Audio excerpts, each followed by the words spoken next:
خطابت کے اندر لے جانا چاہتا ہوں اور ایک ایسے مقرر کی دیدار آپ کو کرا دینا چاہتا ہوں کہ جن کی آواز کوئی عام آوازوں کی طرح نہیں ہے، جو منہ سے نکلتے ہی فضا میں حل ہو کر کے فنا ہو جائے، اور نہ ہی ان آوازوں کی طرح ہیں جو ٹیپ ریکارڈ کے اندر قید ہو کر ہزاروں کانوں کی تفریح کا سامان بن کر کے رہ جاتی ہیں، بلکہ ان کی آواز تو وہ آواز ہیں جو سینوں میں اپنا آشیانہ بنا لیتی ہیں، دلوں کو اجاگر کر دیتی ہیں، احساس کو بیدار اور آنکھوں کو اشکبار کر دیتی ہیں۔ ان کے سوزے دل اور درد جگر کے ساتھ جو بھی تارائے نفس نکلتا ہے وہ دم عیسیٰ ہوتا ہے، جسے سن کر قبروں کے مردے بھی جھرجھری لے کر کے کھڑے ہو جاتے ہیں، بلکہ وہ ید بیضا ہوتا ہے جو طوفانوں کا مقابلہ کرتا ہے۔ ان کے لہجے میں وہ سحر ہے کہ ہوائیں رک کر اور وقت ٹھہر کر سنے، وہ بیان نہیں کرتے، عقلوں کا شکار کرتے ہیں اور اپنی زور بیانی سے۔ خیر، حضرت والا آپ حضرات کے سامنے کرسی خطابت پر جلوہ افروز ہو چکے ہیں۔ نام نامی اسم گرامی حضرت مفتی نظام الدین صاحب، استاد حدیث مدرسہ خادم الاسلام ہاپوڑ، حضرت والا چند منٹ آپ سے خطاب کریں گے۔ سنجیدگی کے ساتھ اسی طریقے سے تشریف فرما رہے ہیں کہ سنبھل کر بیٹھ جاؤ حسن لیلا دیکھنے والو، تماشا خود نہ بن جانا تماشا دیکھنے والو۔ السلام علیکم ورحمۃ اللہ وبرکاتہ۔ وعلیکم السلام۔ ان الحمد للہ نحمده ونستعینه ونستغفره ونؤمن به ونتوکل علیہ ونعوذ باللہ من شرور انفسنا ومن سیئات اعمالنا من يهده الله فلا مضل له ومن يضلله فلا هادي له ونشهد أن لا إله إلا الله ونشهد أن سيدنا وحبيبنا وسندنا ومولانا وإمامنا وشفيعنا ومشفعنا محمدا عبده ورسوله صلى الله تبارك وتعالى عليه وعلى آله وأصحابه وأزواجه وذرياته وسلم تسليما كثيرا كثيرا أما بعد فأعوذ بالله من الشيطان الرجيم بسم الله الرحمن الرحيم وأنتم الأعلون إن كنتم مؤمنين وقال النبي صلى الله عليه وسلم والله لا يؤمن حتى أكون أحب إليه من والده وبلده والناس أجمعين صدق الله مولانا العظيم وصدق رسوله النبي الكريم اللهم صل على سيدنا مولانا محمد وبارك وسلم وعلى آله وصحبه أجمعين۔ اس کا احسان ہے، اس کا فیضان ہے، بزم ہستی کو اس نے سنوارا بہت۔ اس کا احسان ہے، اس کا فیضان ہے، بزم ہستی کو اس نے سنوارا بہت۔ آج اشکوں سے میں نے محمد لکھا، پھر اس کو ہونٹوں سے چوما بہت۔ تیرے صدیق، فاروق، عثمان، علی، سب کا امت میں اونچا ہے درجہ بہت۔ تیرے اصحاب نے تجھ کو چاہا بہت، تجھ کو سوچا بہت، تجھ کو پرکھا بہت۔ سید ولد آدم شفیع الامم، نازش بزم عالم جمیل الشیم، تیرے رستے پہ چلنا نہ چھوڑیں گے ہم. سب کہو انشاءاللہ. جان نہیں ہے کیا؟ زور سے کہو انشاءاللہ.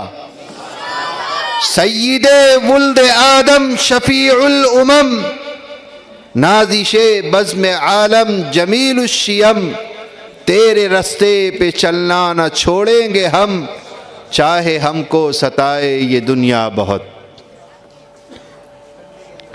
اسٹیج پر رونق افروز قابل صد احترام علماء کرام، مہمانان عظام، محمود پور کے نوجوانوں، بزرگوں اور دوستوں، میری پردہ نشین ماؤں اور بہنوں، آج یہ مجلس، یہ محفل بڑی بابرکت مقدس مجلس ہے. علماء کرام تشریف لائے اور دین کی باتوں کو آپ کے سامنے پیش کر رہے ہیں.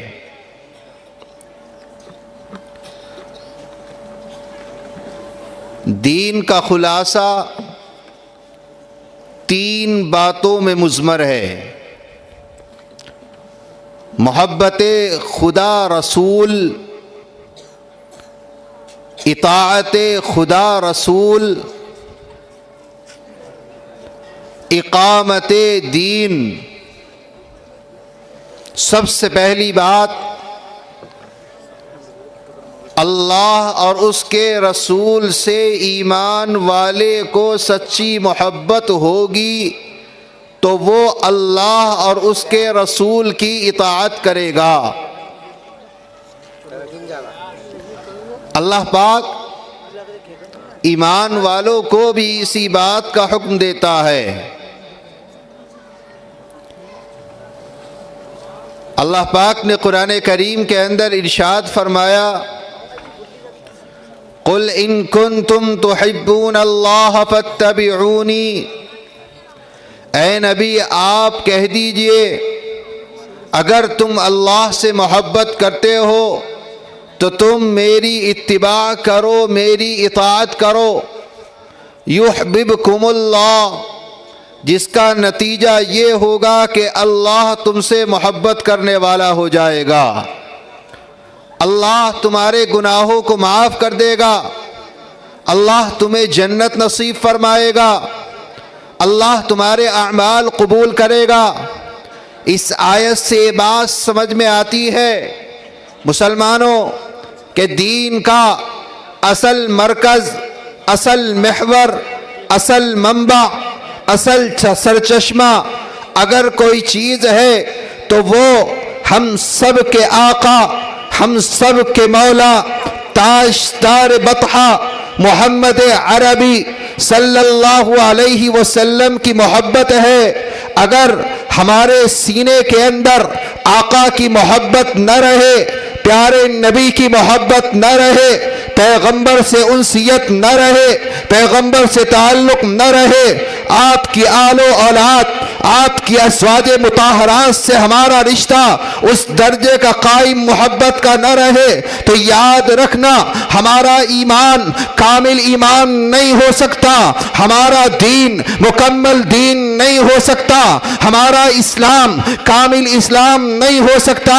اگر ایک مسلمان سچا مسلمان کہلاتا ہے، اگر وہ اپنے اسلام پر گامزن ہے، اگر اسے قرآن سے محبت ہے، اگر اسے اللہ سے محبت ہے، اگر اس کے سینے کے اندر قرآن بستا ہے، ابو بکر کی صداقت ہے، عمر کی عدالت ہے، عثمان کی حیا ہے، علی مرتضیٰ کی شجاعت ہے، تو محمود پور کے نوجوانوں کان کھول کر سننا. ان سب باتوں کا مرکز، ان سب باتوں کا محور، ان سب باتوں کا منبع، ان سب باتوں کا سرچشمہ اللہ کے نبی سے جڑتا ہے، نبی کی نسبت سے جڑتا ہے، نبی کی محبت سے جڑتا ہے۔ اگر ہمارے سینوں کے اندر نبی کی محبت نہیں ہے تو یاد رکھنا ہمارا دین بھی کامل اور ایمان بھی کامل نہیں ہو سکتا ہے۔ ہم سب کے آقا حضرت محمد مصطفیٰ صلی اللہ علیہ وسلم ارشاد فرماتے ہیں، واللہ لا یؤمن حتی اکون احب الیہ من والدی وولدی والناس اجمعین، او کما قال علیہ الصلاة والسلام۔ پیارے نبی نے ارشاد فرمایا، اے ایمان والو، تمہارا ایمان کامل ایمان نہیں ہو سکتا، تمہارے ایمان پر کمال کی مہر نہیں لگ سکتی جب تک کہ میں یعنی آپ صلی اللہ علیہ وسلم کی ذات اقدس، آپ کی شخصیت بحر ناپیدا کنار حضرت اقدس حضرت محمد مصطفیٰ صلی اللہ علیہ وسلم کی بابرکت ذات گرامی ایمان والوں کے نزدیک سب سے زیادہ معزز، سب سے زیادہ مقدس، سب سے زیادہ محبوب نہ ہو جائے، ان کی اولاد، ان کے اعزا، ان کے اقربا، ان کے رشتہ دار، حتیٰ کہ اللہ کے نبی نے فرمایا والناس اجمعین، جب تک تمام لوگوں سے زیادہ حضور سے محبت نہ ہو جائے تب تک تمہارا ایمان کامل ایمان نہیں ہو سکتا، تمہارے ایمان پر کمال کی مہر نہیں لگ سکتی۔ حضرات صحابہ کرام رضوان اللہ تعالی علیہم اجمعین کی زندگی کو جب ہم اٹھا کر دیکھتے ہیں تو ہمیں نظر آتا ہے کہ صحابہ نے سب کچھ قربان کر دیا، جان، مال، عزت، آبرو سب کچھ حضور پر نچھاور کر دیا۔ آپ کے لیے نہ اپنے لباس کی کوئی اہمیت رہی، اگر اہمیت تھی تو نبی کی ذات کی، اگر کوئی چیز باحیثیت ہوتی تھی صحابہ کے نزدیک تو وہ حضور کی ذات تھی۔ گویا حضور کی ذات سب سے پہلے، حضور کی ذات سب سے اول، حضور کی ذات سب سے مقدم، حضور کی ذات سب سے اعلیٰ، سب سے ارفع، سب سے اجمل، سب سے احسن، سب سے بہتر، حتیٰ کہ ساری کائنات ان کے خاندان کی بیٹی تھی، ان کے شوہر کا انتقال ہوا، ان کی 4 بیٹیاں تھیں، کوئی سہارا نہیں، سب لوگ بستی چھوڑ کر جا رہے ہیں، اس کہا کہ میں اکیلی یہاں کیا کروں گی، بیٹیوں کو لیا اور قریب میں ایک گاؤں تھا، بستی تھی، وہاں جانے لگی۔ رات ہو گئی، سوچا آگے سفر بعد میں کروں گی، رات میں یہاں قیام کر لیا جائے۔ ایک مسلمان کے دروازے پر دستک دی، دروازہ کھٹکھٹایا، مسلمان باہر نکل کر آیا، پوچھا کون؟ کہا فلاں بستی سے ہوں۔ کہا کیا کام؟ کہا پناہ گزارنی ہے۔ کہا آگے جاؤ۔ کہا آپ کو حضور کی محبت کا واسطہ، آپ کے سینے میں اگر حضور بستے ہیں، میرا رشتہ، میرا تعلق، میری نسبت آقائے نامدار تاجدار بطحہ محمد عربی صلی اللہ علیہ وسلم سے ہے۔ آپ نبی کے خاطر، نبی کی محبت کے خاطر آپ مجھے پناہ دیں۔ رات ہو چکی ہے، شوہر کا انتقال ہو چکا ہے، بیٹیوں کا ساتھ ہے، کہاں جاؤں گی؟ وہ مسلمان کہتا ہے ارے او خاتون، بتا تیرے پاس کیا ثبوت ہے کہ تیرا رشتہ حضور کے خاندان سے ہے، تیرا رشتہ حضور سے جڑتا ہے؟ ہائے ہائے، اس خاتون کے، نبی کے خاندان کی بیٹی کی آنکھوں سے آنسو گرنے لگتے ہیں۔ دامن پر گرے، دامن اٹھایا اور دامن اٹھا کر روتے ہوئے وہ خاتون کہنے لگتی ہے ارے میرے بھائی، میرے پاس ان آنسوؤں کے علاوہ کوئی قیمت نہیں ہے، کوئی دلیل نہیں ہے کہ میرا رشتہ حضور سے جڑتا ہے۔ وہ مسلمان کو ترس نہیں آتی آتا, وہ کہتا ہے چل آگے چل. وہ بچی آگے چلتی ہے, 4 بیٹیوں کا ساتھ ہے, شوہر کا انتقال ہو چکا ہے. ایک عیسائی کے دروازے پر پہنچی ہے, عیسائی کا دروازہ کھٹکھٹایا, اندر سے عیسائی باہر نکل کر آیا. پوچھا کون؟ کہا میں حضور کے خاندان کی بیٹی ہوں, رات میں قیام کرنے کی اجازت دیں. شوہر کا انتقال ہو گیا, 4 بیٹیوں کے ساتھ ہے. جب عیسائی نے یہ سنا کہ مدینہ کے مالک, مدینہ کے رہبر, مدینہ کے قائد, مدینہ کے رہنما, امت مسلمہ کے رہنما حضرت محمد مصطفیٰ کا نام آ گیا, تو وہ فوراً اندر جاتا ہے, اور جانے کے بعد اپنے گھر کی صفائی کرتا ہے, پرانے برتن بیچتا ہے اور نئے برتن خرید کر حضور کی بیٹی کی ضیافت کرتا ہے. رات ہو گئی, سب سو گئے, یہ بیٹی بھی سو گئی, وہ عیسائی بھی سو گیا, ہاں وہ مسلمان بھی سو گیا. جب سویا تو خواب کے اندر مسلمان کو خواب نظر آتا ہے. کیا خواب ہے؟ محمود پور کے نوجوانوں, علامہ ابن جوزی نے لکھا ہے کیسا عجیب خواب ہے. مسلمان دیکھتا ہے کہ آقا نامدار تاجدار بطحہ محمد عربی صلی اللہ علیہ وسلم حوض کوثر پر جنت میں تشریف فرما ہے, اور جنت کے باہر مسلمانوں کی ایک صف ہے, ایک لائن ہے, اس پر کھڑے ہوئے ہیں. ایک ایک کر کے مسلمان آگے بڑھتے ہیں اور حضور اپنے ہاتھ سے جام کوثر کا جام پلا رہے ہیں. جب اس مسلمان کا نمبر آیا, حضرت جبرائیل نے روک دیا, کہا اے مسلمان تجھے اندر جانے کی اجازت نہیں ہے. کہا کیوں؟ فرمایا تیرے سینے کے اندر حضور نہیں بستے, تیرے سینے کے اندر حضور کی محبت نہیں ہے, نکل جا. اسے نکال دیا گیا. ہاں محمود پور کے نوجوانوں, علامہ ابن جوزی نے لکھا ہے ہاں اس کی آنکھ کھلتی ہے, پریشان حیران, اور کیوں نہ ہو دل پر ہاتھ رکھ کر بتا, ایک مسلمان کی معراج ہے جنت, ایک مسلمان کی خواہش ہے جنت. کون ہے جو جنت میں جانے کی تمنا نہیں کرتا؟ پریشان حیران سرگردہ پوری بستی کے اندر پھر رہا ہے, بتاؤ حضور کی بیٹی کہاں ہے, مجھ سے غلطی ہو گئی.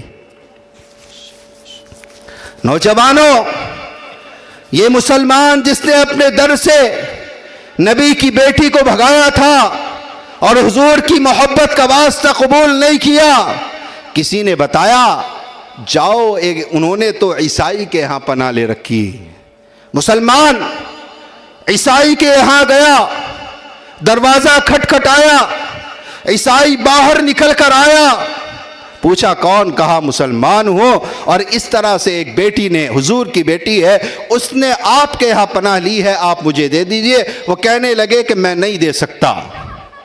مسلمان کے منہ سے ایک جملہ نکلتا ہے, کہتا ہے ارے تم تو عیسائی ہو, مسلمان نہیں ہو, تم حضور کی بیٹی کا کیا کرو گے؟ ہاں وہ عیسائی مسلمان سے کہتا ہے دوبارہ کہو, کیا کہا؟ کہا تم تو عیسائی ہو, مسلمان نہیں ہو, تم حضور کی بیٹی کا کیا کرو گے؟ محمود پور کے نوجوانوں, علامہ ابن جوزی نے لکھا ہے وہ عیسائی مسلمان سے مخاطب ہو کر کہتا ہے اے مسلمان کان کھول کر سن سن سن, میں کل تک عیسائی تھا, میں کل تک عیسائی تھا, آج میں مسلمان ہو گیا ہوں, اور تیرے تو خواب میں حضور آئے تھے, مجھے تو حضور خود کلمہ پڑھا کر گئے. یہ واقعہ علامہ ابن جوزی نے اپنی کتاب میں لکھا ہے. میرے بھائیوں, آج کا مسلمان صرف زبان سے محبت کا دعویٰ کرتا ہے, اس کی زندگی عمل سے خالی نظر آتی ہے. اور میں آپ سے اپنوں کے درمیان میں بیٹھ کر علماء کی موجودگی میں کہوں گا, نوجوانوں یہ ہوشیاری کا وقت ہے. اگر ہم نے اپنے ایمان کی حفاظت نہیں کی, دنیا چاہتی ہے ہماری نسلوں کو ختم کر دیا جائے, دنیا چاہتی ہے ہمارے بچوں کے سینے سے قرآن نکال لیا جائے, دنیا چاہتی ہے کہ ہمارے بچوں سے حضور کی محبت کو نکال لیا جائے.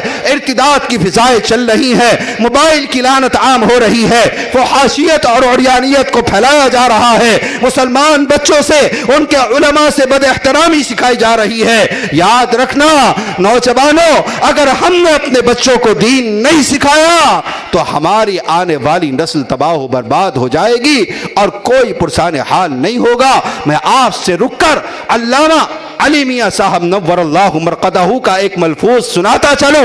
حضرت نے اپنی آخری زندگی میں حضرت علی میاں صاحب نے فرمایا تھا کہ اے مسلمانوں کان کھول کر سنو۔ فرمایا حضرت نے اے مسلمانوں اگر تمہیں ایک وقت فاقہ کرنا پڑے کرو، اگر ایک وقت بھوکا رہنا پڑے رہو، اگر چٹنی سے کھانی پڑے کھاؤ، اگر ایک وقت حضور کی سنت زندہ کرتے ہوئے اپنے پیٹ پر پتھر باندھنا پڑے تو باندھو، لیکن اللہ کے واسطے اپنے بچوں کو تعلیم سے دور مت رکھنا۔ اگر بچے تعلیم سے دور رہ گئے، میں کہوں گا نوجوانوں اپنوں کے درمیان بیٹھ کر کہوں گا سنو، میں نہیں کہتا کہ ہر بچے کا عالم اور حافظ بننا ضروری ہے، نہیں، ہاں ہر بچے کا دیندار ہونا ضروری ہے۔ سنو، ہم نہیں کہتے علماء سب ہمارے ساتھ ہیں، ہم چاہتے ہیں ہمارا بچہ ڈی ایم ہو، مسلمان کا بچہ آئی ایس آفیسر ہو، مسلمان کا بچہ آئی پی ایس ادھیکاری ہو، مسلمان کا بچہ بڑا انجینئر ہو، وکیل ہو، بڑے بڑے عہدوں پر فائز ہو۔ اگر ڈی ایم کی کرسی پر بیٹھے تو دنیا کو بتائے، پیغام دے کہ میں محمد کا ماننے والا، مظلوموں کا مسیحا، غریبوں کا مسیحا، یتیموں کا کفیل ہو، یتیموں کا سہارا ہو، جس کا کوئی سہارا نہ ہو اس کے سہارا محمد ہوا کرتے تھے۔ اسی کے راستے پر جینا، اسی کے راستے پر مرنا، یہی ہماری مذہب اور یہی ہمارا مشن ہونا چاہیے۔ میرے بھائیوں، سارے میدان کے اندر بچوں کو پڑھانے کی ضرورت ہے، لیکن معاف کرنا، بہت کڑوے دل سے کہہ رہا ہوں،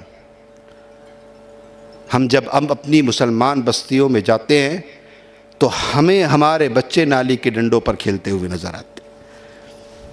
غیروں میں جاؤ، کتاب قلم ہاتھ میں ہے، مشن سامنے ہے، اور ہمارے بچوں کو دیکھو نالوں کے ڈنڈوں پر کھیلتے ہوئے، کوئی بیٹ بال کھیل رہا ہے، کوئی گلی ڈنڈا کھیل رہا ہے، اسی میں زندگی گزر رہی ہے۔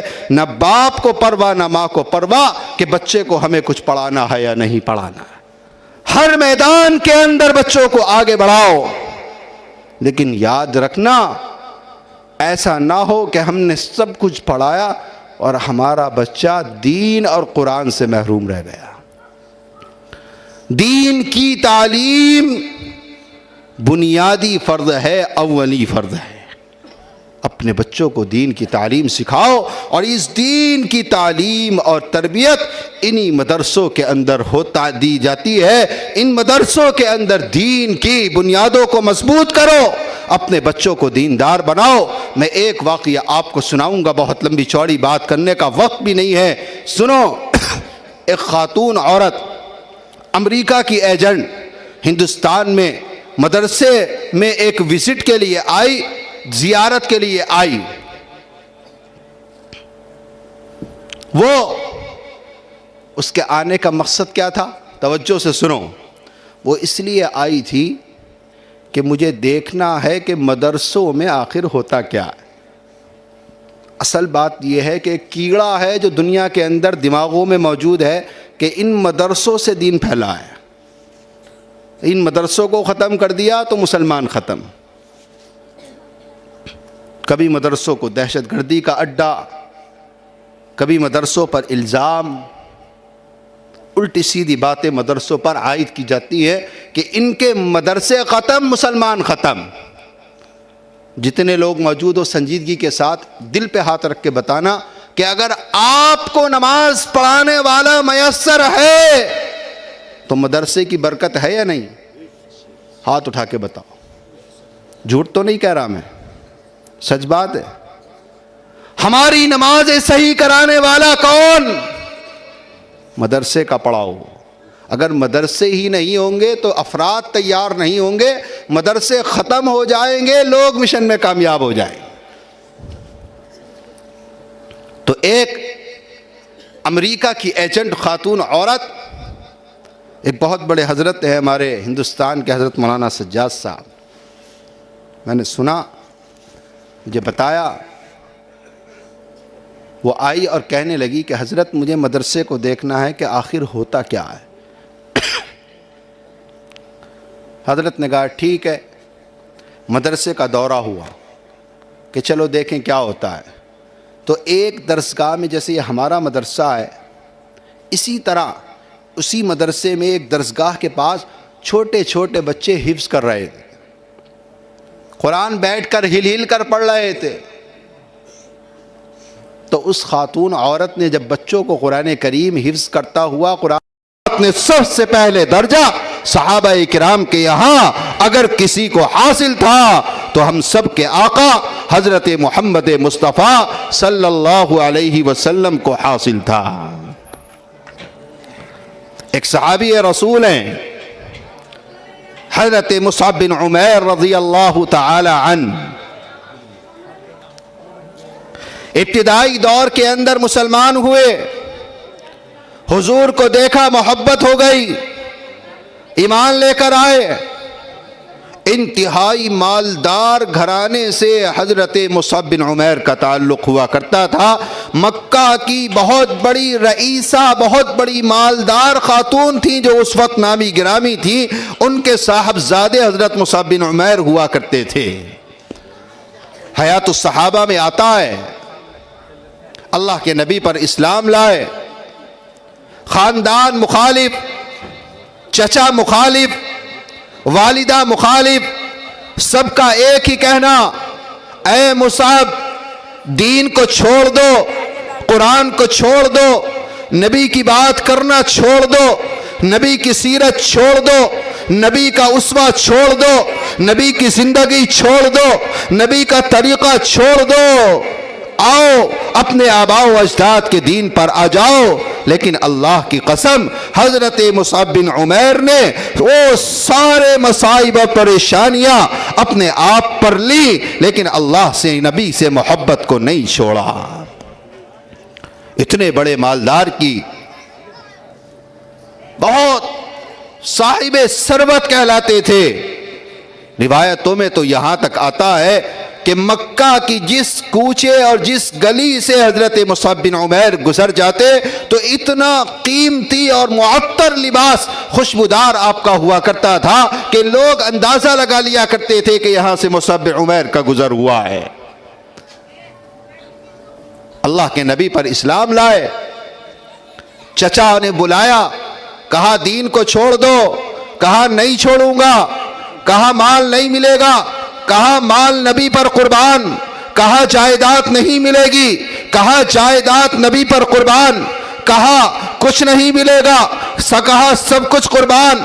منہ پھیر کر چلتے ہیں نبی کی طرف، چچا نے آواز دی، اے مصعب جس جوڑے کو، جس لباس کو تم پہنے ہوئے ہو یہ تمہارے مشرک باپ کی کمائی کا تھا، اسے اتار کر جاؤ۔ ہائے ہائے رب کعبہ کی قسم، محمود پور کے نوجوانوں سنو، آؤ میں تمہیں نبی کے یاروں کی داستان سناؤں۔ نبی کے صحابہ کی داستان ہے۔ حضرت مصعب بن عمیر برہنہ ہو جاتے ہیں، لباس اتار دیا، ماں کو شرم آئی، والدہ نے آنکھوں پر ہاتھ رکھ لیے، آپ نبی کے پاس آتے ہیں، نبی نے چادر عطا فرمائی ہے۔ ہائے ہائے نبی نے کہا کہ اے مصعب تمہارے خاندان والے تمہارے دشمن ہو گئے، جاؤ جاؤ یثرب جاؤ، مدینہ جاؤ۔ حضرت مصعب بن عمیر نبی کے حکم کو مانتے ہوئے مدینہ پہنچتے ہیں۔ مدینہ گئے، 1 سال کے بعد حضور کی خدمت میں آئے، 75 افراد ساتھ لے کر آئے، 72 مرد، 3 عورتیں، سب کے سب مسلمان ہوئے۔ اللہ کے نبی نے پوچھا کیا لے کر آئے؟ فرمایا اے پیارے نبی آپ کے دین کے 75 آدمی، 75 مرد و عورت دین اسلام کے ماننے والے لے کر آیا ہوں۔ ایک وقت آیا حضرت مصعب بن عمیر کی شہادت ہوئی، چونکہ آپ اللہ کے نبی کے بہت زیادہ مشابہ تھے، دیکھنے میں حضور جیسے لگتے تھے۔ خبر اڑ گئی، حضور کا وصال ہو گیا، صحابہ میں بے چینی طاری ہو گئی۔ بعد میں جب پتہ لگا کہ حضور کا نہیں حضرت مصعب بن عمیر کا انتقال ہوا تو نوجوانوں کیا حالت تھی مصعب بن عمیر، وہ مصعب بن عمیر جو مکہ کا بڑا سردار کا بیٹا تھا، وہ مصعب بن عمیر جس پر مکے کے کوچے، مکے کی گلیاں فخر اور نازہ ہوا کرتی تھی، آج غزوہ احد کے موقع پر احد کے میدان میں پڑے ہوئے ہیں، ایک چادر جسم پر موجود ہے، اور چادر ایسی کہ اگر سر ڈھانکتے ہیں تو پاؤں کھل جاتے ہیں، پاؤں ڈھانکتے ہیں تو سر کھل جاتے ہیں۔ نبی کے پاس مسئلہ لے جایا گیا، نبی نے فرمایا مصعب بن عمیر کے سر کو ڈھانپ دو اور پیروں پر اسخر گھاس کو ڈال دو۔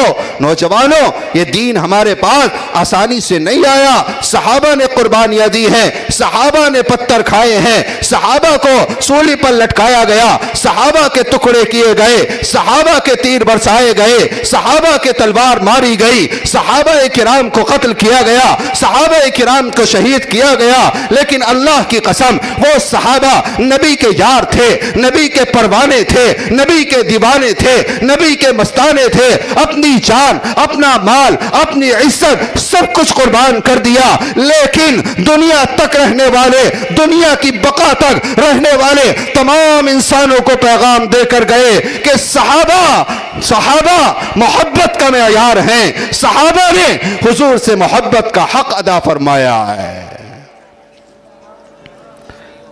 ایک صحابی ہیں حضرت زید بن دسینہ رضی اللہ تعالی عنہ،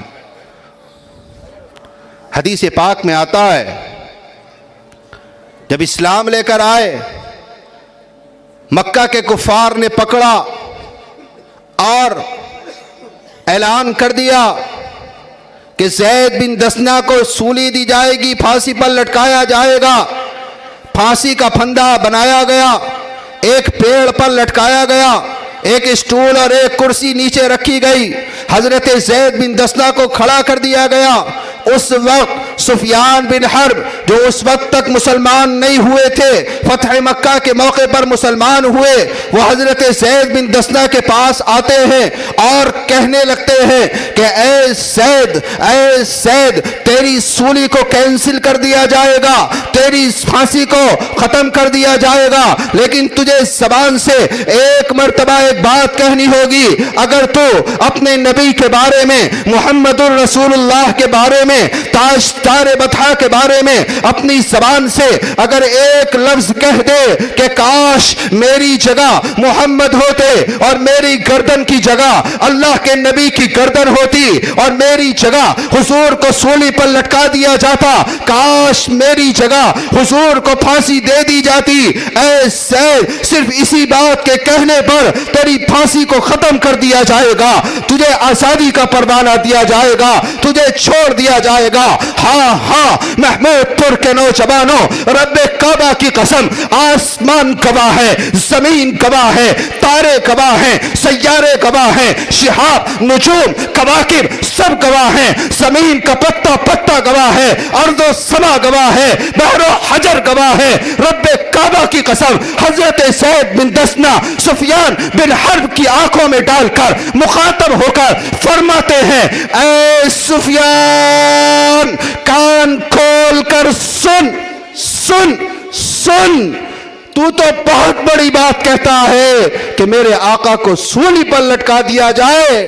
ہاں ارے ایک زید نہیں، لاکھوں زید نبی پر قربان، ہم اپنے نبی پر جان کا نذرانہ پیش کریں گے، لیکن یاد رکھنا یہ تو بہت بڑی بات ہے، ہمیں تو یہ بھی برداشت نہیں ہے کہ ہمارے آقا راستے میں چل رہے ہوں اور میرے آقا کے ایک چھوٹا سا کانٹا بھی چبھ جائے، اس زید کو تو یہ بھی برداشت نہیں ہے۔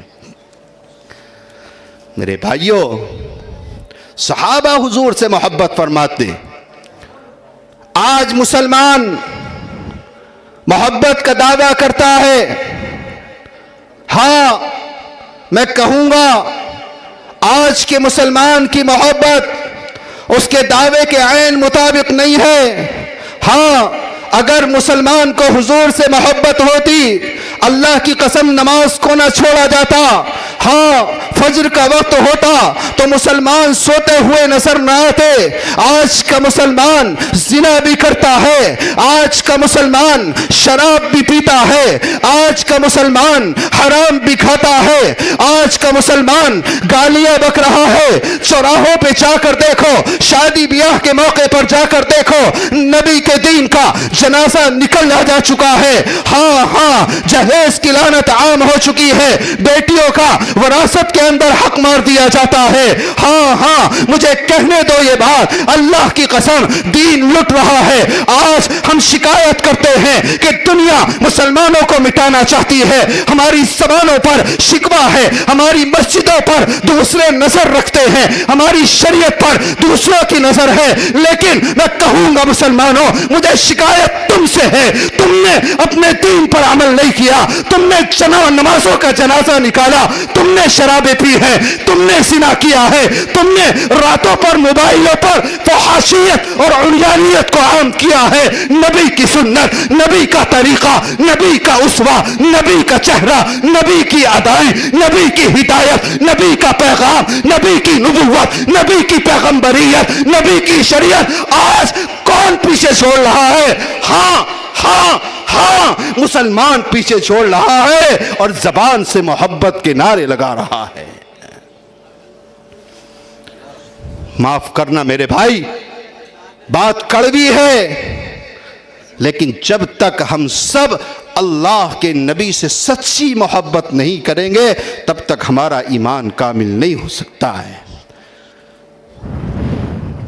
سچی محبت کا معیار حضور کی اطاعت, حضور کی اتباع اور پیروی ہے. میں آپ کو ایک واقعہ سناؤں,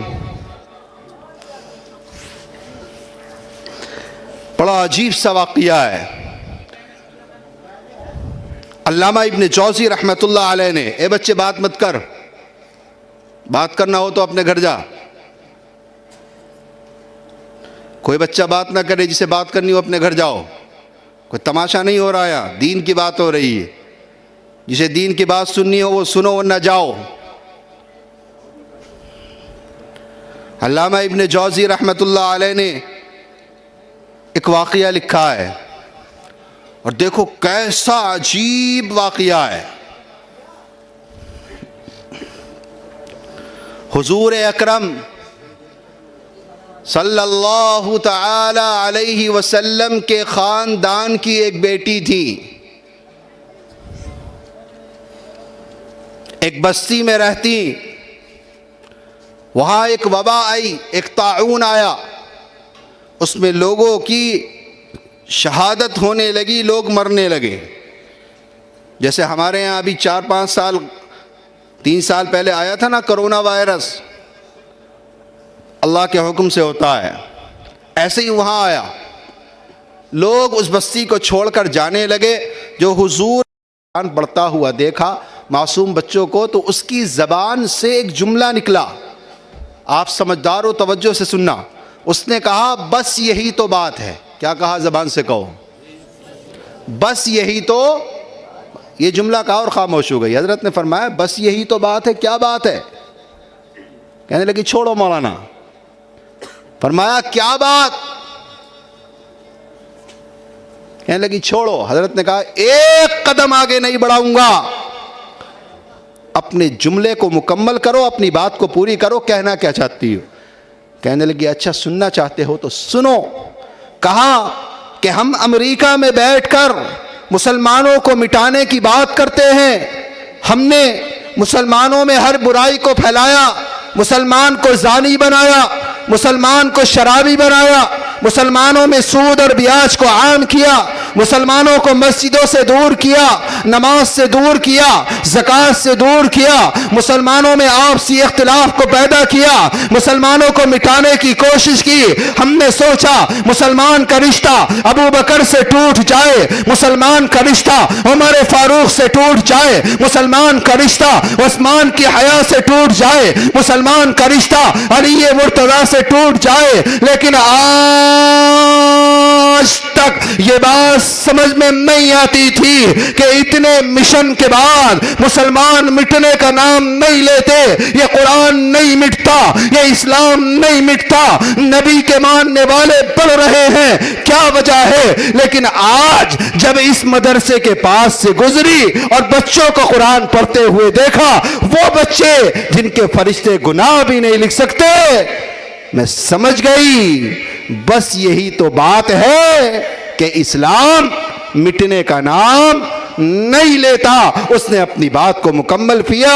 میرے بھائیوں، یہ مدرسے ہماری جان، مدرسہ ہمارا ایمان، مدرسے ہماری نبی کا ورثہ ہے۔ اگر مدرسے نہ رہے، اللہ کی قسم دین کی حفاظت کے قلعے مٹ جائیں گے اور مسلمانوں سے دینداری ختم ہو جائے گی۔ آؤ اس مدرسے کی محبت کے خاطر، اللہ کے نبی کی محبت کے خاطر، دیکھتا ہوں کون نوجوان کھڑے ہو کر سب سے پہلے کہے گا کہ ہاں مجھے حضور سے محبت ہے اور میں مر تو سکتا ہوں، میری جان، میرا مال، میری عزت سب کچھ حضور پر قربان ہے۔ کھڑے ہو کر اعلان کر دے کہ مفتی صاحب مجھے اللہ کے نبی کے دین سے محبت ہے۔ انشاءاللہ مدرسہ چل رہا ہے اور قیامت تک چلتا رہے گا، اور جب تک ہماری سانسوں میں سانس ہے ہم اپنے دین کو آگے بڑھاتے رہیں گے۔ کھڑے ہو کر کوئی بندہ کہے مفتی صاحب اپنے بچوں اپنے دین کی حفاظت کے واسطے میں اپنے مدرسے کو 11,000 روپے دیتا ہوں، دیکھتا ہوں کون نوجوان۔ ماشاءاللہ، نام بولو مولوی صاحب۔ بھائی محمد اسرار ہیں، سیکریٹری ہیں مدرسے کے۔ اے ماشاءاللہ، بھائی محمد اسرار 11,000 پہلا نام حضور کی محبت میں درج ہوا۔ دیکھتا ہوں حضور سے محبت کرنے والا دوسرا مرد قلندر کون کھڑا ہوگا اور کہے گا مفتی صاحب ہم بھی حضور کی محبت میں پیچھے نہیں ہیں۔ کھڑا ہو میرا شیر، اپنے مدرسے کو دے، بچے پڑھیں گے قرآن، بچوں کا قرآن ہوگا، اللہ کی قسم فرشتے دعائیں کریں گے، برکتوں کا نزول ہوگا، رحمتوں کا نزول ہوگا۔ کھڑا ہو کوئی نوجوان مجمع کے درمیان اور کھڑے ہو کر کہے کہ ہاں مفتی صاحب میں بھی 11,000 روپے دیتا ہوں۔ کون؟ اللہ کے نبی نے حضرت ابو بکر صدیق کو بلایا، سب سے پہلے اعلان کیا لاؤ غزوے کا موقع ہے، دین کی حفاظت ہے، کون دے گا؟ حضرت عمر آدھا مال لے کر آئے، دل کے اندر لڈو پھوٹ رہے ہیں، آج تو ابو بکر سے آگے بڑھ جاؤں گا۔ آدھا مال لا کر نبی کی خدمت میں پیش کر دیا۔ حضور ابو بکر کی جانب مخاطب ہوتے ہیں، فرمایا ابو بکر کیا چھوڑا؟ فرمایا حضور سارا مال لے آیا، اللہ اور اس کے رسول کو چھوڑ کر آ گیا۔ آج ہمارے پاس جو نعمت ہے یہ حضور کے صدقے ہے۔ ہاں جس نبی نے یہ دیا ہے، جس اللہ نے نبی کے واسطے صدقے میں یہ دیا ہے، وہی اللہ ہمیں اور نوازے گا۔ اللہ کے راستے میں دینے میں کبھی نہیں آتی۔ آؤ ابو بکر کی سنت زندہ کرتے ہوئے اعلان کرو میں تو سارا مال نہیں مانگ رہا، صرف 11,000 روپے مانگ رہا ہوں اپنے مدرسہ چلانے کے لیے، نبی کا دین چلانے کے لیے۔ کھڑا ہو میرا شیر بھائی، کھڑا ہو اور اعلان کر دے کہ ہاں ہمیں اللہ کے نبی سے محبت ہے۔ عمر صاحب جان صدر مدرسہ آزاد کے، یہ 5200 روپے ہیں۔ ابھی نہیں 5200، ابھی رکھو بھائی، 11,000 والا کوئی بھائی کھڑا ہوگا انشاءاللہ۔ کھڑے ہو بھائی، دیکھو اپنے طور پر جس کو دینا ہے وہ تو سب ہی دیں گے۔ مدرسہ کس کا بھائی؟ ہاتھ اٹھا کے بتاؤ۔ سب کا ہے نا؟ میرا تو ہے، تمہارا بھی ہے نہیں؟ سب کا ہے، سب کو چلانا ہے، ہمیشہ کھڑے رہیں گے ساتھ میں۔ اختلاف کو ایک بالائے طاق رکھو، مدرسہ چلے گا، دین کی تعلیم ہوگی، کسی کی بڑائی نہیں، اللہ کی بڑائی ہے۔ اللہ کا کام، دین کا کام دکھاوے کے لیے نہیں، اللہ کی رضا کے واسطے چلے گا. کھڑے ہو.